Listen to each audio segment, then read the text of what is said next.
semalam, Menteri di Jabatan Perdana Menteri Ekonomi, Datuk Seri Mustafa Mohamed mengumumkan pendapatan garis kemiskinan PJK nasional sebanyak RM2,208 bagi tahun 2019. Dan di sebalik pengumuman itu, bagaimana pula realiti kehidupan bagi golongan berpendapatan rendah B40? Ikuti laporan yang disediakan Faris Azman yang menelusuri kehidupan masyarakat di Projek Perumahan Rakyat atau PPR. Sebut saja PPR, apa di mata anda dan apa di fikiran anda?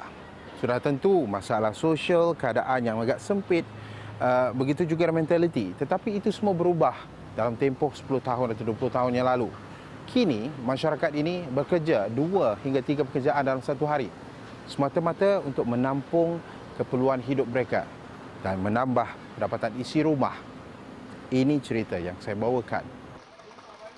Kami ke Projek Perumahan Rakyat PPR Kampung Limau di Ibu Negara.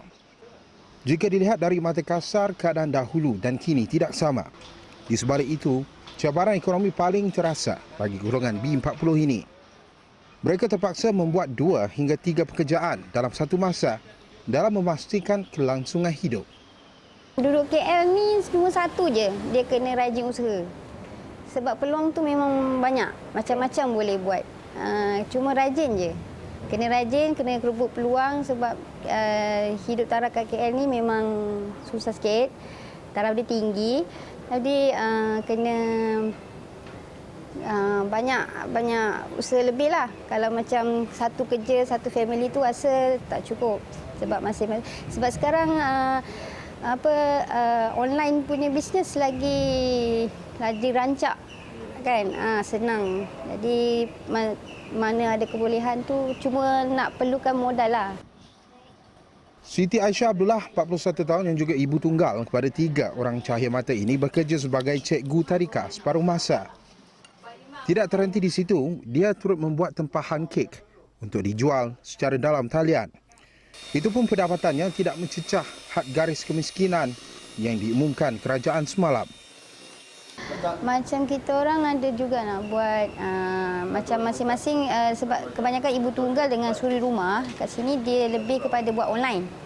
Jadi diorang buat kuih, buat kek kan. So jadi macam masing-masing ada orang kata bukan satu kerja lah diorang buat. Diorang ada lain-lain kerja diorang buat. So kita orang nak kumpul, kalau boleh kita orang nak kumpul mana tu. So sebab kita orang dah ada dewan sendiri, so ingat macam ada jugalah yang macam pengerusi kami cakap untuk kumpul apa-apa meniaga kan.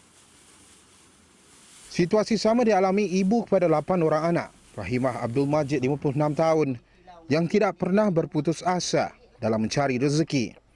Dari produk kecantikan sehingga menjual petai di kedai makan menjadi punca rezekinya. Tak ada yang saya duduk diam, tak adalah. Kalau tak ada petai, saya akan ambil order jual kuih, buat kuih. Mesti ada kerja lah orang kata. Income memang ada hari-hari masuk walaupun tak banyak, tapi ada. Meskipun berpendapatan bawah RM1,000, ini pula cadangan Rahimah kepada kementerian berwajib. Pertama, saya cadangkan untuk buat koperasi lah. Koperasi, umpamanya saya ni, saya pandai buat rempeyek. So, saya akan keluarkan satu produk rempeyek. So, apa masalah rempeyek tu? Okey, Rahimah punya. Betul tak? Satu nama kan. Okey. So, saya akan jaga kualiti ni. Okey. Okey, orang ni kepandaian bahulu. So, memang minat benda tu. Benda ni kita boleh supply setiap tempat lah, orang kata. Setiap tempat. So, maksudnya konsep IKS tu dibawa ke PPR lah? Yes. Industri kecil dan sederhana itu dibawa ke PPR ke lah, PPR. especially untuk orang Yes. PPR lah. Itu makcik punya impian kalau Yes, dapat. impian saya. Yes. Sebab Ramai saya yang berkemahiran sini? Saya nak juga. Ya, sebenarnya banyak kemahiran sini. Macam mana kedai kek. Kedai kek tak ada kat sini. Kan? Ada juga dia orang buat online, tapi ada yang tak tahu juga. Walaupun pelbagai manfaat diterima penduduk atas keprihatinan kerajaan, malah medan selera diwujudkan di beberapa kawasan PPR. Namun situasi ekonomi semasa menuntut mereka mula berniaga demi sesuap nasi. Jadi saya mencadangkanlah kerajaan kalau boleh cari ruang tempat untuk berniaga, buat store untuk berniaga dengan konsep teratur lah. Tak ada macam sekarang ni Sekarang ni kalau tuan sendiri tengok, kalau di luar tu gerai yang sedia ada macam masih rumah konsep tinggal lagi. Kan? Sedangkan kita masih duduk di bandar ni. Kita dah bandar dah dan taraf bandaraya pula. Betul? Jadi kalau boleh yang konsep tinggal tu kalau kita nak hapuskanlah. Farizah Azman, Astro Awani.